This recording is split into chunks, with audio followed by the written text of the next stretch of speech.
안녕하세요, 여러분. 저는 지금 30대 후반을 향해 쉼없이 달려가고 있는 여성입니다. 참 한 것도 없는데 이렇게 나이만 먹어 들어가고 있으니 저도 곧 40을 넘기고 50을 넘기고 그렇게 세상을 알아가고 배우게 되겠죠. 제가 세상의 모든 풍파를 다 겪은 나이가 아님에도 이곳을 찾아오게 된 것은 제 인생에 정말 충격적인 일이 벌어졌기 때문입니다. 여러분들께서는 감히 상상도 하지 못할 만큼 저에게 일어났던 일이라고 생각하기에 벅차기까지 한 그런 충격적인 일 말입니다. 차라리 꿈이었으면 좋겠네요. 몇 년 전에 이 지지부진한 싸움이 제대로 끝을 맞이했기 때문에 제가 지금 이곳을 와서 지나간 이야기 좀 한번 풀어보겠다 말도 할 수 있는 거겠죠. 만약 그때 제가 아무것도 모르고 그들이 하자고 하는 대로 멍청하게 넘어갔더라면 글쎄요, 삶이 너무 버거워서 이곳을 찾아올 생각도 못했을 것 같습니다. 어떤 이야기길래 이렇게 겁붙어주면서 시작하나 슬슬 궁금하실 텐데요. 지체 없이 바로 이야기를 풀어보도록 하겠습니다. 끝까지 잘 들어주세요. 저는 남편과 3년이라는 연애를 하고 결혼을 하게 되었는데 사실 결혼을 할 당시 저희가 30 초반대의 나이였기 때문에 당장 결혼을 하자 이런 생각은 전혀 없었습니다. 3년이라는 시간을 만나다 보니 이 사람과 계속 이렇게 만나게 된다면 결혼까지도 할 수 있겠다 하는 마음은 들었지만 그게 바로 그 당시 바로일 거라는 생각을 못했던 것입니다. 게다가 제가 남편보다 1살 연상이었기에 남편의 아직 어린 모습이 눈에 보이기도 했고 미고 의지할 남편의 면모를 갖추지 못했다고 생각을 하기도 했습니다.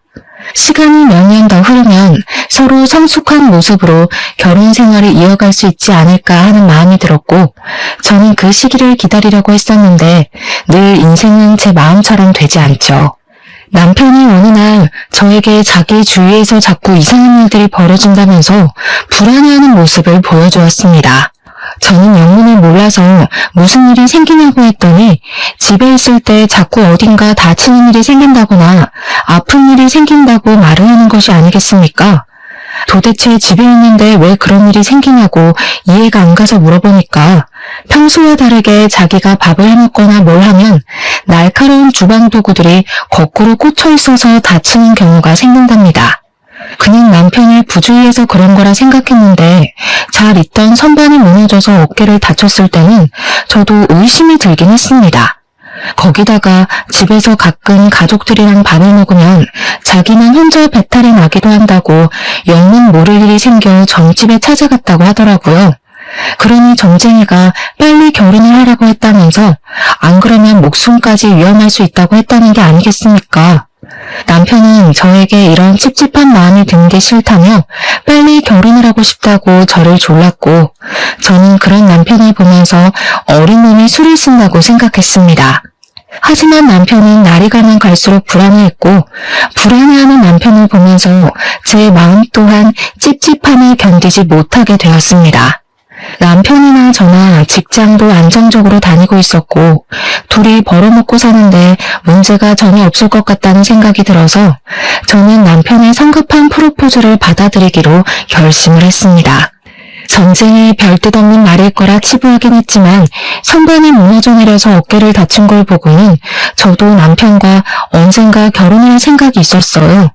저와의 결혼으로 인해서 남편의 불안감이 사라진다면 그것만으로도 서로에게 안정감이 생기지 않을까 하는 마음에서 결혼을 하기로 결심을 하게 되었습니다. 저는 이왕이면 승진을 한 뒤에 당당하게 직장에 들어서고 싶었지만 남편은 자기가 내조를 잘할 테니 걱정하지 말라고 안심을 시켜줘서 오히려 나쁘지 않겠다고 생각을 했죠. 결혼을 하겠다고 양가에 말씀을 드린 뒤 서로의 집을 찾아가게 되었는데 저희 집에서는 좋으면 결혼을 하라고 쿨하게 허락을 해주셨습니다. 오히려 저희 부모님께서 너무나도 기뻐하시면서 결혼을 할 수는 있겠나 싶었는데 이렇게 좋은 사람을 만나서 결혼하게 되었다고 빨리 저를 해치우고 싶어하는 눈치라 충격적이었습니다. 반면 복병은 시댁에 있었는데 시모가 남편을 걱정스러운 눈빛으로 바라보시면서 벌써부터 꼭 결혼을 해서 부모의 품을 떠나야겠냐고 붙잡으시더라고요. 저희에게 아직 나이도 어리고 사람 일은 모르는 건데 조금만 시간적 여유를 가지고 천천히 생각해보는 게 좋지 않겠냐고 하셨습니다.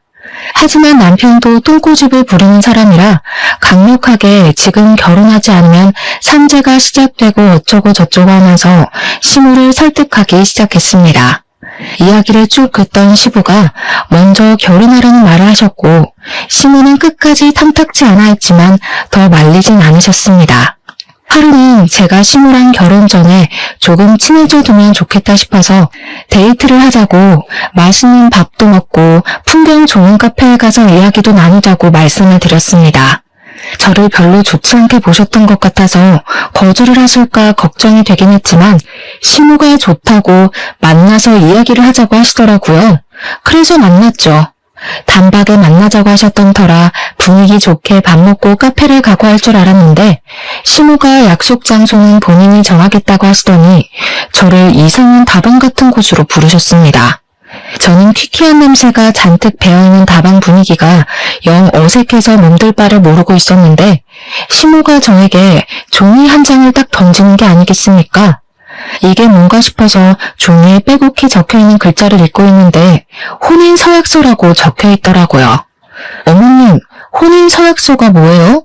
읽어봐라. 보면 다 나와있다. 첫 줄부터 결혼 후 3년차까지는 혼인신고를 하지 않는다. 라고 적혀있더라고요. 기가 막혀서 줄줄 읽어나가는데 내용이 진짜 말도 안 되는 소리만 가득했습니다. 저는 읽기를 포기하고 시모에게 첫 줄에 관한 내용에 대해 정확하게 알고 싶어서 여쭈어봤습니다. 혼인신고를 3년이나 하지 말라고 하신 이유가 있나요? 요즘은 결혼하고 나서 직장 생활이다 뭐다 하면서 바로 임신, 출산 그런 거 안 한다더라.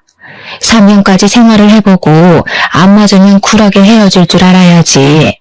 네가 우리 아들보다 1살이 더 많은 것도 좀 깨름칙하다. 네가 우리 아들보다 먼저 죽으면 우리 아들은 어떡하니? 혼자 처량하게 말이야.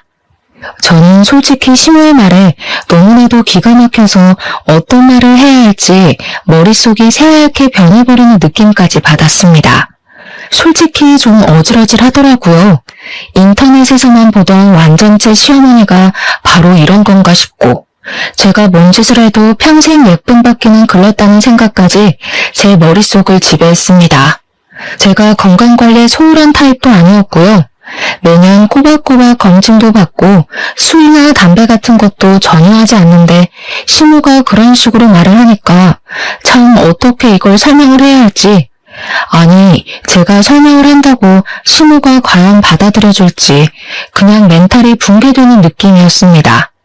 저는 이럴 때일수록 돌아가면 안 된다는 걸 사회생활의 경험을 통해 배웠기 때문에 시모에게 직선적으로 물어보았습니다. 어머님, 제가 그이랑 결혼을 하는 게 싫으세요? 아니, 뭐 싫다기보다는 너무 이르다는 생각이 들어서 하는 말이지. 어머님, 제가 진짜 잘할게요. 어머님께서 걱정하시는 부분 어떤 건지 잘 알겠어요. 하지만 저희도 성인이고 저희 결정을 믿어주셨으면 좋겠습니다. 제가 처음부터 예쁨을 받을 수 없다는 거 잘 알지만 그래도 같이 부대끼며 살다 보면 서로에게 적응이 되지 않을까요? 한 번만 믿어주세요. 그럴 필요가 뭐가 있니? 뭐 하려고 하지 말고 그 서약서나 잘 읽고 시켜줬으면 좋겠다. 다 너희에게 잘 되라고 하는 소리야. 3년간 혼인신고를 하지 말 것. 3년간 당연히 아이도 가지지 말 것. 시댁 행사에 빠지지 말 것. 아프면 곤란하니 보험은 3개 이상 들어놓을 것. 그런 쓸데없는 내용들이 가득 적혀 있었는데 그 무엇보다도 보험은 왜 들으라는 건지 이해가 가지 않았습니다. 하지만 그 보험에 대한 내용이 추가된 것을 곧 알게 되었죠. 남편에게는 5살 어린 여동생이 하나 있었는데 시모가 보험회사에 취직을 했더라고요. 시모 실적을 올려주라고 그런 내용이 추가된 거구나 싶어서 황당했지만 저도 어쨌든 결혼을 결심한 마당에 가족들과 사이좋게 지내면 서로 좋은 거 아니겠습니까?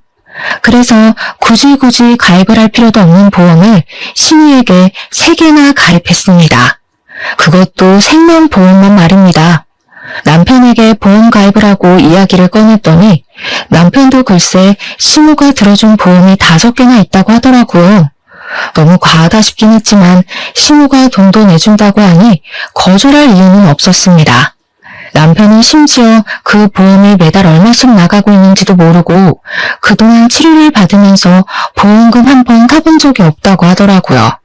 시모가 그 비싼 보험을 들어주었는데 한 번도 보험금을 탄 적이 없다고 하니 시모에게 치명지심이 들기도 했습니다.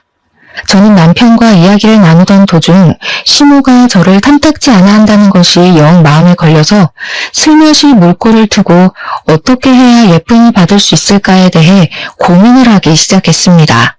그러다가 남편이 저에게 툭 던진 말에 저는 너무 놀라고 말았죠. 아주 중요한 사실 하나를 저에게 말하지 않고 숨기고 있었더라고요. 그 사실은 바로 시부랑 시모가 재혼을 해서 만나게 된 사이였다는 것이었습니다. 제가 먼저 물꼬를 트지 않았더라면 남편이 언제까지고 말을 하지 않았을 수도 있었을 거라 생각합니다. 본인은 친모에 대한 기억이 좋지 않아서 시모를 친모처럼 생각하고 자랐다고 덧붙였거든요. 남편이 아주 어렸던 시절 시부가 술만 먹는 술주정뱅이였대요. 일도 안 하고 집에서 매일 소주를 마시며 남편과 친모를 구박만 하는 전형적인 망난이요. 남들이 상상하는 것만큼은 나쁜 짓은 없었지만 매일 아슬아슬한 분위기가 지속이 되었고 친모가 더 이상 시부랑은 못 살겠다고 이혼을 요구했다고 하더라고요. 이혼이 되자마자 본인 집만 챙겨서 집을 나갔다며 두 번 다시는 얼굴도 못 보게 될 거라고 하더니 집을 나간 이후에 친모 얼굴을 한 번도 본 적이 없다고 하더라고요. 남편은 4살 이후 매일같이 친모의 욕을 하는 시부에게 적응이 되었고 자연스럽게 친모에 대한 기억이 좋지 않게 자리를 잡은 것입니다. 거기다가 남편을 두고 떠났으니 남편은 시부와 둘이 살면서 얼마나 힘들고 지쳤겠습니까? 이야기를 듣는 내내 저는 남편의 등을 쓸어주었습니다.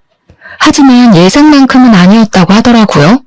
친모가 그렇게 집을 나간 뒤에 시부가 뭔가 깨달은 게 있는지 술을 끊고 열심히 일을 하기 시작했대요.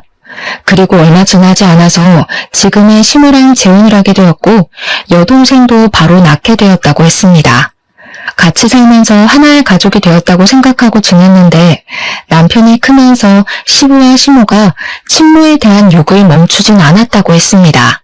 그래서인지 지금도 남편은 친모 이야기를 입 밖으로 꺼내지도 않고 친모가 어떻게 살고 있는지에 대한 관심도 전혀 없이 아예 남처럼 치를 떨면서 살고 있었습니다. 아무튼 그런 이야기를 전부 전해 듣고 저는 오히려 고민에 빠지게 되긴 했지만 상견례를 무사히 마치게 되었고 결혼식까지 올리게 되었습니다. 시모가 요구했던 대로 혼인신고는 조금 미루는 것으로 서로 합의를 보고 신혼생활을 시작했는데 행복할 줄 알았던 신혼생활의 실상은 최악 쪽에 조금 더 가까웠습니다. 시모가 자꾸 우리 남편의 건강에 대해 관심을 보이면서 저한테 별일은 없냐, 무슨 일 생긴 거 없냐 허구한 말 물어대는데 저는 진짜 남편이 무슨 병이라도 있는 줄 알았습니다. 아침마다 저녁마다 하루에 2번씩 전화를 해서 어디 다친 데는 없니? 하고 물어보는데 나중에는 꼭 무슨 일이 생겼으면 좋겠다 하는 사람처럼 보이기까지 했습니다. 찝찝한 마음이 채 가시지 않던 어느 날 우리 남편이 결혼하고 얼마 지나지 않아서 엄청난 복통에 시달리며 아프기 시작했습니다. 어디 아프냐고 계속 묻다가 119에 신고를 해달라는 남편의 말에 그제야 신고를 해서 구급차를 타고 대학병원에 가게 되었습니다. 병원에 도착해서 이런저런 검사를 진행해보더니 의사가 저에게 맹장이라고 말을 해주더라고요. 많이 부풀어 올랐다고 빨리 수술을 하는 게 좋겠다고요. 너무 놀라서 저는 당장 수술을 진행해달라고 했고 남편은 응급수술로 맹장을 제거하게 되었습니다. 시댁에는 당연히 알려드렸고 남편이 퇴원하는 날 잠깐 와서 남편의 상태를 보고는 시부모님이 돌아가시더라고요. 솔직히 남편이 수술까지 했으니까 병원비를 조금 보태주시지 않을까 생각을 하긴 했는데 전혀 그런 말씀 없이 수술 잘 끝났으면 됐다고 하고 가시길래 서운했죠. 수술을 다 하고 계산까지 마치고 나니까 문득 남편에게 생명보험이 여러 개 가입이 되어 있다는 것이 기억이 났고 저는 바로 보험회사에 연락을 해보았습니다. 수술비가 갑자기 들어가게 되었으니까 저희 생활비에도 구멍이 크게 생기지 않았겠습니까? 이럴 때를 대비해서 드는 것이 보험이니까요. 근데 보험회사에서 당황해하면서 이미 보험금이 지급되었다는 소리를 하는 게 아니겠습니까? 제가 보험금 신청을 하지 않았는데 누가 타갔냐고 물어봤습니다. 그랬더니 이름 석자를 말해줬는데 저희 시모가 타갔다는 게 아니겠습니까? 남편 태어나는 날 나서는 멀뚱멀뚱하게 서 있더니만 알고 보니 보험금을 받기 위한 서류를 챙기기 위해서 병원에 찾아왔던 것이었습니다. 저는 너무나도 황당해서 시모에게 바로 전화를 걸어서 보험금을 타간 것이 맞냐고, 아니 남편 수술 보험금을 왜 시모가 가져가냐고 물어보았습니다. 예, 그 보험 내가 내 돈 주고 들어주고 있는데 무슨 문제 있니? 내가 그럼 공짜로 너네 좋으라고 보험 들어줬겠어? 내가 낸 만큼 돌려받는 거야. 저는 남편에게 이 이야기를 하면서 시모가 좀 이상한 것 같다고 수상하다고 말을 했는데 남편은 그냥 한 귀로 듣고 흘려버리더라고요. 그런데 참 신기한 게 그렇게 저랑 결혼하기 전에는 자주 다치고 아프던 사람이 결혼을 한 이후에 잔병치레 한 번 없더라고요. 저는 슬슬 시모의 행동이나 건강 영역증을 빙자한 염탐에 의심을 품기 시작하게 되었는데 예상치 못한 일이 발생하고 말았습니다. 시부에게서 급하게 연락이 와서는 저희 부부에게 돈을 좀 모아둔 것이 있냐고 하시더라고요. 신혼 부부에게 들어갈 돈이 한두 푼도 아니고 결혼한 지 얼마나 됐다고 돈이 있겠습니까?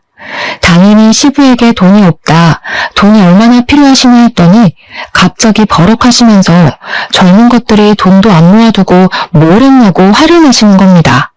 알고 보니까 시부가 일을 하던 곳에서 물건 발주를 심하게 잘못하시는 바람에 그 손해를 다 갚아내야 하는 위기에 처했다는 겁니다. 공장에서 발주 실수를 한 걸 개인이 다 물어내야 한다고요? 아니 얼마나 큰 돈이 필요하신데요. 내가 연 하나를 잘못 입력한 걸 어떡하냐. 나보고 물어내지 않으면 내용 증명부터 보내겠다는데 6천만 원이 필요하다. 갑자기 6천만 원이라는 돈이 어디서 뚝 떨어지겠습니까? 신혼집 구하느라 돈도 다 탈탈 털어쓴 것도 모자라서 대출까지 있는 상황이었는데요. 당연히 저희도 이러저러한 사정으로 인해서 돈이 한 푼도 없다, 당장 6천만 원을 구할 수 있는 방법도 없다고 차근차근 설명을 했습니다. 그런데 시부랑 시모는 그런 저희에게 씀씀이가 너무 커서 돈이 없는 거 아니냐면서 친정이라도 말을 해서 빌려오라고 뻔뻔하게 소리를 치시더라고요. 너는 시댁 어르신이 다 죽게 생겼다는데 그 정도 돈도 못 구해와? 친정 부모님 노후자금 다 마련해 두셨다며 돈 좀 빌려와. 그래, 우리가 뭐 그냥 꿀꺽한다 그랬니? 갚는다니까. 이번 일만 잘 해결되면 아무 문제 없을 거라고. 저희 친정이 돈을 빌려오라는 게 말이나 되는 소리예요. 저희 부모님도 그럴 돈 없으니까 그냥 가셔요. 처음부터 내가 마음에 안 든다고 했지? 돈이 있으면서도 없는 척하면서 그걸 숨겨? 너 때문에 우리 집 망하면 네가 책임질 거야? 어머님, 제가 돈을 빌려드릴 수 있는 수준이 아니잖아요. 저희 친정 부모님도 갑자기 그런 큰 돈을 어디서 구해요. 너네가 결혼하고 돈 모은 이유가 뻔하다 뻔해. 배워온 게 없으니까 저금을 해야 할 이유도 못 찾은 거겠지. 그러는 시부모님은 그동안 몇십 년의 세월을 일을 하셨는데 6천만 원도 못 모으셨어요. 저 더 이상 할 말 없어요. 가세요. 뻔뻔하게 친정 운운하면서 돈을 가져오라고 하니 저도 말을 세게 뱉어내고 말았습니다. 아니 다른 것도 아니고 본인이 실수를 한 거 가지고 돈을 달라고 하니 어이가 없죠. 시부모는 크게 후회할 거라고 나중에 다 두고두고 기억해둘 거라며 저를 반쯤 협박하신 뒤에 돌아가셨고 저는 더 이상 찾아오지도 말고 연락도 하지 말라 했습니다. 그 사달이 난 이후에 한동안 조용조용하게 흘러갔던 저희 부부에게 아주 큰 사고가 터지게 되었습니다. 우리 남편에게 잊을 수 없는 일이 벌어지고 말았습니다. 남편이 평소와 다름없이 퇴근을 하던 길에 뺑소니 사고를 당해서 병원에 혼수 상태로 실려갔다는 이야기를 듣게 된 것입니다. 뺑소니 사고인 것도 혼수 상태인 것도 제정신을 뒤흔들기에 충분한 소리였습니다. 저는 너무 놀라서 바로 대학병원 응급실로 뛰어가게 되었습니다. 머리가 많이 부었다면서 수술을 해야 한다고 해서 빠르게 외부종을 가라앉히는 수술을 했고, 다행히 결과 자체는 좋다고 했지만 남편은 의식을 찾지 못했습니다. 경찰이 찾아와서 원한 관계가 있었던 것은 아니냐, 사고가 난 위치에 CCTV가 존재하지 않아서 당장 수사에 어려움을 겪고 있으니 시간이 꽤 오래 걸릴 수도 있다는 대답까지 듣게 되었습니다. 저는 제가 나서서 어떻게든 실마리를 잡아야겠다는 생각에 사고 현장에 현수막까지 걸었습니다. 매일같이 경찰서를 찾아가 음료수를 돌리며 우리 남편 뺑소니 사건을 제발 제대로 수사를 해달라며 울고불고 빌었습니다. 결국에 제가 며칠을 찾아가고 빈 덕분에 형사들은 조금만 믿고 기다려달라고 주변 CCTV는 물론이고 블랙박스까지 찾아서 어떻게든 해결을 해주겠다고 약속을 했습니다.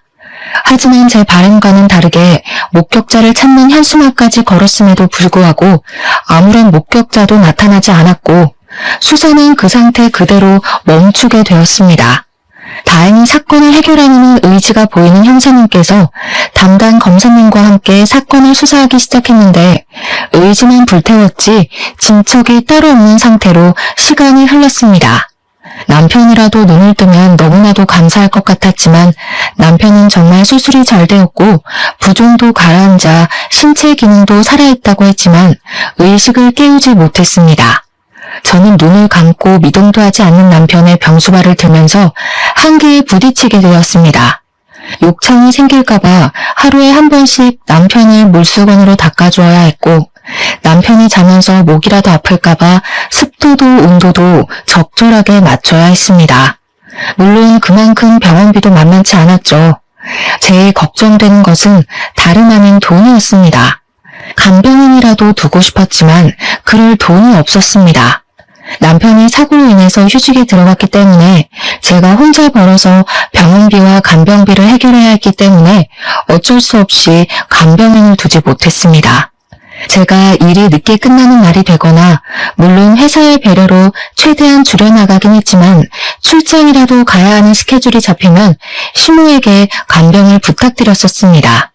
하지만 시모는 자기는 그런 일 잘 못한다고 차라리 간병인을 두고 쓰지 누가 알아준다고 그 고생을 하냐고 하더라고요. 거기다가 시댁 식구들은 병원에 찾아오지도 않았습니다.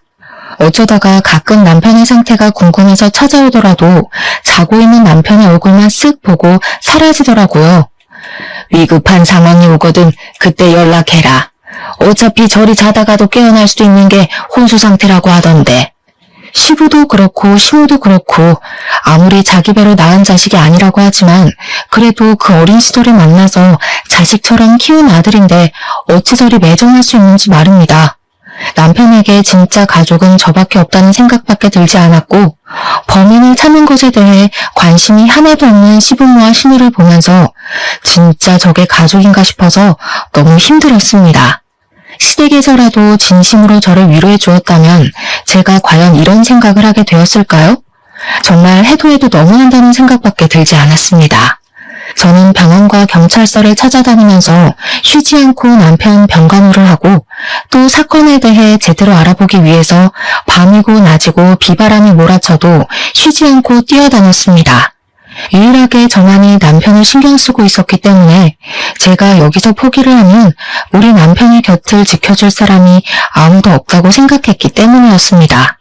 제가 지쳐 쓰러지기 일보 직전으로 병원으로 돌아오면 곤히 누워서 평온하게 있는 남편을 보고 속상해 울었던 적이 한두 번이 아니었습니다. 그러던 어느 날 사건 담당 검사님이 저에게 물어볼 곳이 있다고 만나자고 하셨고 저는 검찰청으로 가서 검사님과 사고가 일어나기 전에 대한 상황 이야기를 했습니다. 사소한 거라도 하나하나 다 말해달라고 하셔서 딱히 특별히 생각나는 것은 없었지만 남편의 교우관계, 회사에서의 입지, 시댁 식구들 이야기를 쭉 풀어놓았습니다. 검사님께서 좋은 결과가 나올 때까지 수사를 돕겠다고 해주셔서 감사하다고 인사를 드리며 검찰청에 나오는데 하늘이 너무 눈이 부시게 예뻐서 눈물이 주룩주룩 쏟아지더라고요. 검찰청 앞 계단 구석에 주저앉아서 엉엉 울고 있는데 그럼 제가 너무 처량하게 보인 건지 뭔지 웬 아주머니께서 저에게 손수건을 내미시는 게 아니겠습니까? 아니, 젊은 세대기 뭐가 그렇게 서럽고 힘들어서 여기 주저앉아 울고 있어. 남편은 사고 이후 누군가가 내밀어준 따스한 손길이었기 때문에 저는 쪽팔린 것도 잊어버린 채 처음 보는 그 아주머니를 붙잡고 엉엉 울기 시작했습니다. 초면에 당황할 법도 하지만 아주머니께서는 진심으로 저의 등을 쓸어내려 주시면서 속상한 거 있으면 다 털어놓아 보라고 속이 시원해질 때까지 울어버리라고 하시더라고요. 그 말에 용기라도 생긴 건지 뭔지 처음 보는 사람임에도 불구하고 저는 어딘가에 다 털어놓고 싶다는 마음이 들어서 아주머니를 붙잡고 남편이 사고를 당한 이야기를 털어놓았습니다. 우리 남편은 정말 불쌍한 사람이에요. 이상하게 결혼 전부터 계속 다치고 아프고 하더니만 결국에는 이런 사고를 당해서 정신도 못 차리고 누워만 있어요. 가끔은 남편이 숨이라도 제대로 쉬는 게 맞나 덜컥 무서워서 코 밑에다가 손가락을 대기도 해요. 저도 이렇게나 걱정하고 마음 아파하는데 근데 우리 시댁 식구들은 남편에게 신경도 하나 쓰지 않아요. 너무 서러워요. 새댁이 참 힘들겠네. 세상에 참 억울한 사람도 많지. 그래도 우리나라 범죄 검거율이 좋으니까 조금만 힘내서 기다려 봅시다. CCTV도 없는 곳에서 사고를 당해서 이럴 줄 알았으면 CCTV 많은 동네에 신혼집을 얻을 걸 그랬어요. 저 혼자서 남편 병간호도 하랴 수자 진척 상황에 대해 알아보랴 사는 게 힘들어 죽겠는데 오늘도 시댁 식구들은 외식하러 나간다고 자랑하더라고요. 자기 자식이 누워있는데 사람이라면 적어도 이러면 안 되잖아요. 아주머니께서는 몇십 분이라는 시간이 지나도록 제 이야기를 끝까지 들어주시고 제 등을 토닥여주시면서 본인 아들이 검사라고 이야기를 해주셨습니다.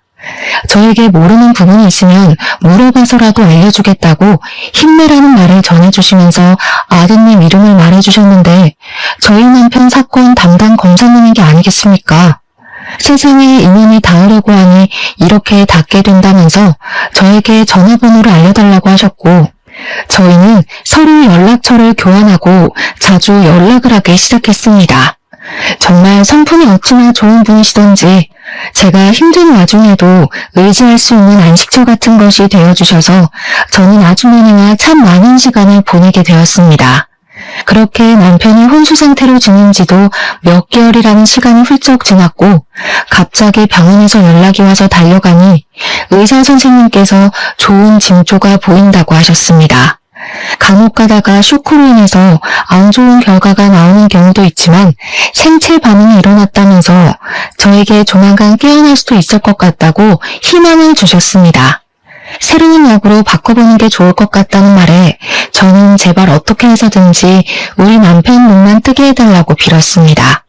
병원에서 연락을 받았을 때 제가 너무 놀라서 시부모에게 연락을 드렸었는데 의사가 저에게 희망을 주시면서 포기하지 말라고 꼭 깨어나실 거라고 말을 하고 나간 뒤 찾아오셨더라고요. 꽤 뒤늦게 오신 바람에 의사를 직접 만나지 못한 시부모는 저에게 남편이 어떻게 된 거냐고 물어보셨습니다. 우리 아들 죽은 거냐? 죽을 거라니? 뭐라고 하디 의사가? 왜 말이 없이 빤히 쳐다만 보고 있어? 언제까지 저 기계를 주렁주렁 달아놓고 우리 아들을 힘들게 할 거야? 돈 없어서 못 빌려준다고 하더니 병원비만 해도 벌써 몇 천만 원은 깨졌겠다. 그 병원비 감당이나 되냐? 우리한테 빌려달라고 해봐야 돈 없다. 이럴 때일수록 사람이 과감하게 결정을 내려야지. 그냥 곱게 보내주자. 지금 우리 남편 생명 연장 치료를 중단하자는 말씀이세요? 저렇게 괴롭게 있는 것보다야 하루빨리 눈 감는 게 우리 아들을 위한 길이라고 생각하지 않니? 어떻게 평생을 키운 아들에게 그런 소리를 할 수가 있어요? 저는 절대로 이대로는 못 보내요.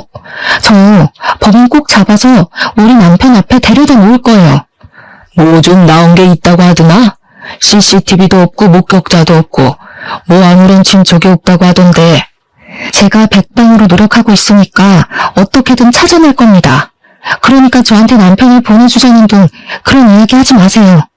우리 아들 저러고 내버려두는 게 2번 죽이는 일이라는 거 네가 전혀 몰라서 그러니? 보호자면 보호자답게 빨리 연명치료 포기하겠다고 말해. 그러고 보니까 언니는 혼인신고도 안 하지 않았나? 그럼 보호자가 엄마랑 아빠 아니야? 그렇지. 쟤들 혼인신고도 안 했지. 내가 가서 우리 아들 곱게 보내주련다.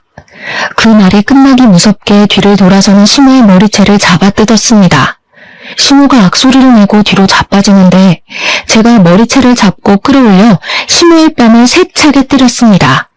시모도 시부도 전부 놀라서 저를 붙잡고 말렸고 저는 그들에게 붙잡힌 채로 시모에게 발길질을 마구마구 날렸습니다. 그리고 있는 힘껏 악다구니를 쓰면서 시모에게 소리를 질렀죠. 그런 소리 한 번만 더 해보세요. 아주 동네방네 아들 죽인 살인자라고 소문낼 거예요. 이년이 미쳤나? 지금 누가 누굴 때려? 네가 우리 아들 보호자야 가족이야 뭐야? 내가 당장이라도 의사를 만나서 저 기계 다 빼버리라고 할 거야. 하지만 시모의 바람대로 되지 못했습니다. 이미 시간이 늦은 터라 의사가 퇴원을 했고 유지장치를 제거하려면 다음날 다시 오라는 간호사의 말 때문이었습니다. 저는 정말 팔에 소름이 쫙 올라왔습니다. 어떻게 자기 아들의 생명 유지 장치를 가족들이 떼어버리겠다고 합심을 할 수 있는지 말입니다. 하지만 항상 기적이라는 것은 중요한 순간에 찾아오기 때문에 기적이 아니겠습니까? 그날 저녁 남편이 옆에서 밤새 병간호를 하며 울고 있었는데 기적처럼 남편이 손을 움직이더니 눈을 뜬 것입니다. 저는 순간 이 모든 상황이 꿈인지 생시인지 헷갈려서 제 뺨을 세차게 2번 때렸고 뺨이 얼얼해지고 나서야 남편이 눈을 뜬 것이 현실이라는 것을 깨달았습니다. 남편은 점차 몸에 힘을 주기 시작하더니 정신이 또렷하게 돌아온 것인지 뭔지 갑자기 눈물을 줄줄 흘리면서 그동안 너무 무서웠다고 말을 하더라고요. 저는 남편이 입을 열어서 말을 하고 자가 호흡을 한다는 것에 놀라서 응급코를 부를 생각도 하지 못했습니다. 결국 밤새 검사가 시작되었고 남편의 의식이 돌아왔다는 것을 병원에 있는 모든 의료진들이 축하해 주었습니다. 저는 아침에 오는 것도 모른 채 남편과 두런두런 이야기를 하면서 그동안 사고로 인해 벌어진 모든 일에 대해서 남편에게 설명을 해주었습니다. 그리고 제 이야기를 끝까지 들은 남편은 시댁 식구들이 본인의 연명치료를 포기했다는 말에 아주 큰 충격을 받게 되었습니다. 남편은 저에게 소심한 복수를 하고 싶다면서 시댁 식구들을 놀려주고 싶다고 말을 했습니다. 연명치료를 포기하러 오겠다고 말을 하고 돌아갔기에 호흡기를 떼려고 하는 순간 눈을 뜨겠다고요. 시댁 식구들이 화들짝 놀라는 모습과 죄책감을 느끼는 모습이 보고 싶다며 남편은 그들이 와서 기계를 뗄 때까지 의식을 차리지 못한 척 누워있겠다고 했습니다.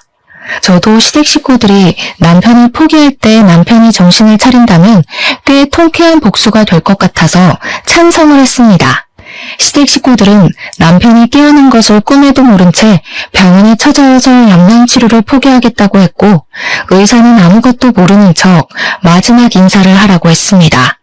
그랬더니 저한테 병실에서 나가라고 하는 게 아니겠습니까?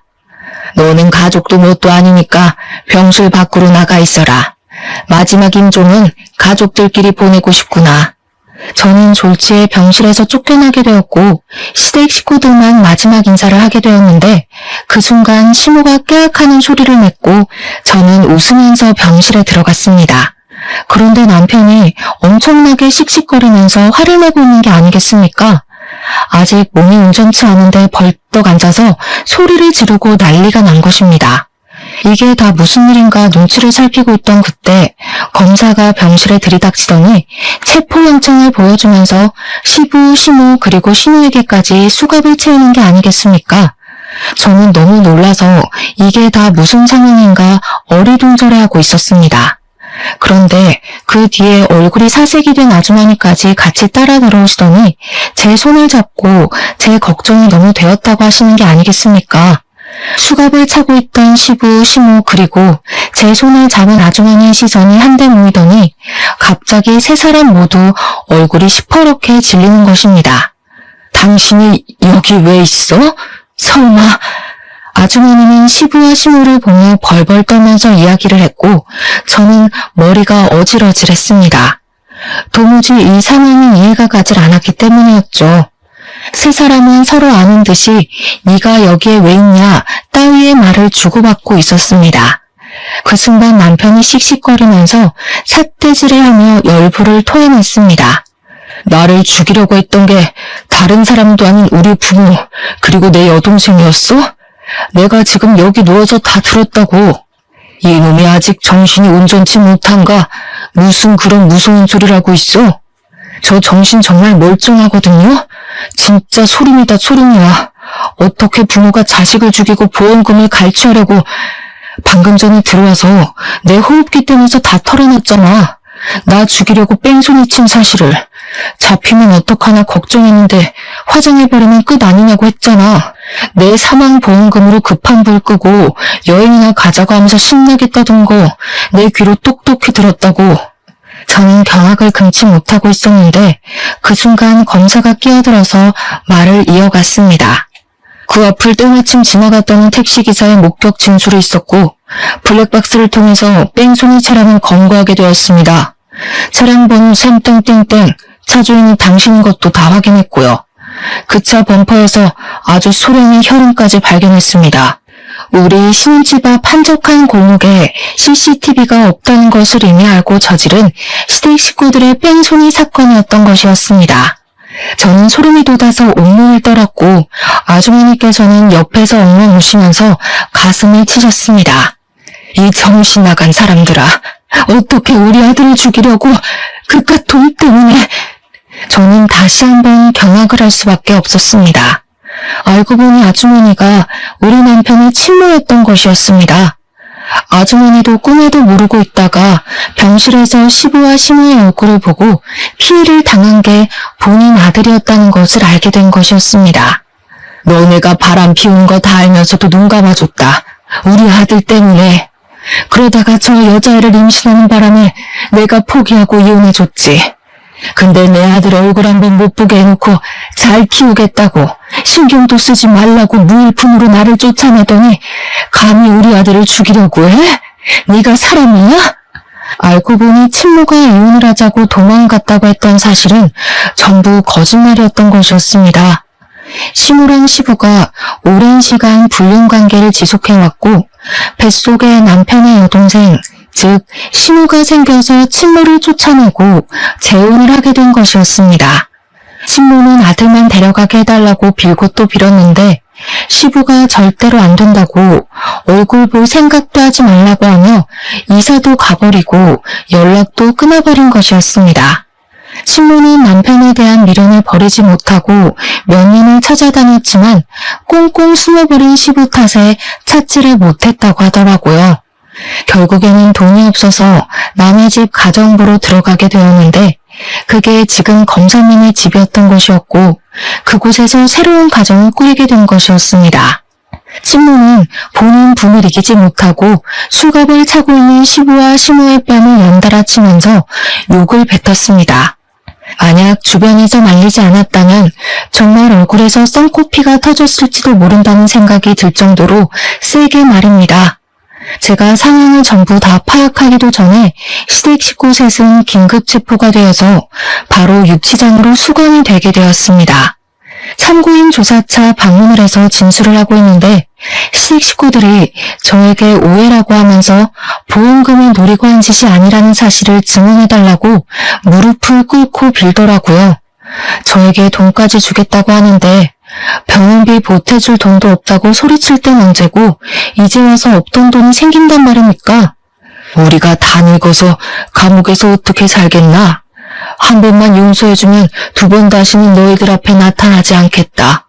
그래, 변호사 제대로 된 사람 구해다 줄 수 없겠니? 제발 합의라도 해줘라. 우리가 돈 두둑히 줄게. 그걸 제가 왜 받으려야 하죠? 법대로 하세요. 요즘 교도소 밥 잘 나온다던데 거기서 노후생활 즐기시면 되겠네요. 시댁 식구 3명 모두 법의 심판을 받게 된 덕분에 들어두었던 보험금들은 전부 저희 부부가 수령을 하게 되었고 남편의 병원비를 갚는 데 무리가 없었습니다. 시댁 식구들은 끝까지 저에게 빵빵한 변호사를 선임해달라고 빌었지만 저는 모르쇠로 일관하고 찾아가지도 않고 재판 구경 또한 하지 않았습니다. 제가 왜 그런 호의를 베풀어야 할까요? 내 남편을 죽이려고 했던 그 저급한 인간들에게 말입니다. 결국 시부의 살인교사, 시모와 시모의 공범 혐의 및 보험금 취득 사기까지 걸려서 콩밥을 제대로 드시게 되었습니다. 포승줄에 끌려가는 꼴을 보려고 재판이 끝난 뒤 슬쩍 구경을 했는데 그 와중에도 살려달라고 울고불고 소리치는 게 너무나도 통쾌했습니다. 남편은 그 이후 친모와의 오해를 풀고 연락을 하고 만나기도 하면서 좋은 사이를 유지하며 지내고 있습니다. 졸지에 생긴 검사왕 덕분에 일 처리도 확실하게 하게 됐고 그 형님도 우리 남편의 이야기를 종종 들었다며 이상하게 내적 친밀감이 있다고 잘 지내보자고 하셨습니다. 저에게 제주씨라고 불러주시며 넉살 좋게 대해주셔서 잘 지내고 있습니다. 얼마 전에 친모 생신이었는데 저랑 남편까지 불러주셔서 양 아버지께도 인사를 드리고 앞으로 한 가족처럼 잘 지내보자고 하셔서 남편이 눈물을 줄줄 흘리기도 했습니다. 저는 남편이 회복을 한 이후 혼인신고부터 진행했고 감옥에 가 있는 시댁 식구들은 뭐 어떻게든 잘 버티며 살겠죠. 돌이켜보면 남편이 그때 병실에서 기적적으로 정신을 차리지 못했다면 끔찍한 일이 벌어지고도 남았겠죠. 빼앗긴 아들을 되찾고 싶었던 우리 어머님의 기도 덕분인지 모든 일이 잘 풀린 것이라고 생각하고 있습니다. 그리고 남편의 친모인 새시모는 어찌나 성품이 좋으신지 정말 한결같은 모습으로 저에게 시집살이 같은 거 한 번을 시키지 않으셨습니다. 건강한 게 최고라며 둘이 행복하게 잘 살기만 하면 된다고 매일같이 저희 부부를 위해서 기도도 올려주세요.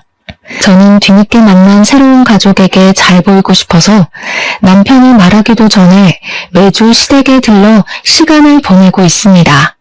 나중에 알게 된 사실인데 남편의 배다른 형인 검사 아주버님은 사실 시모가 입양하신 입양아였더라고요. 새 시부가 시모를 정말 많이 사랑했는데 임신이 잘 되지 않았고 보육원 봉사활동을 하다 만난 아주버님을 입양해서 키웠다고 하셨습니다. 아주버님도 새 시부모에게 받은 사랑만큼 동생에게 전해주고 싶다면서 우리 남편과 저를 알뜰살뜰 챙겨주세요. 제 생일 때는 호텔 숙박권을 선물해 주시기도 하고 우리 남편 생일 때엔 좋은 레스토랑에서 식사도 사주셨습니다. 왜 그런 말이 있지 않겠습니까? 콩 심은데 콩 나고 팥 심은데 팥 난다는 말이요. 우리 남편을 낳아준 시모가 세상에 둘도 없는 천사 같은 분이라 그런지 시모 곁에는 착한 사람밖에 없어서 너무 다행이라는 생각이 듭니다. 우리 남편도 그동안 못 받았던 부모의 사랑을 듬뿍 받아서 그런지 얼굴빛이 환해지고 살도 보기 좋게 다시 올라왔습니다. 뒤늦게 만난 우리 가족이 평생 행복하게 살도록 이야기를 들어주신 여러분께서 모두 응원해 주셨으면 합니다. 감사합니다.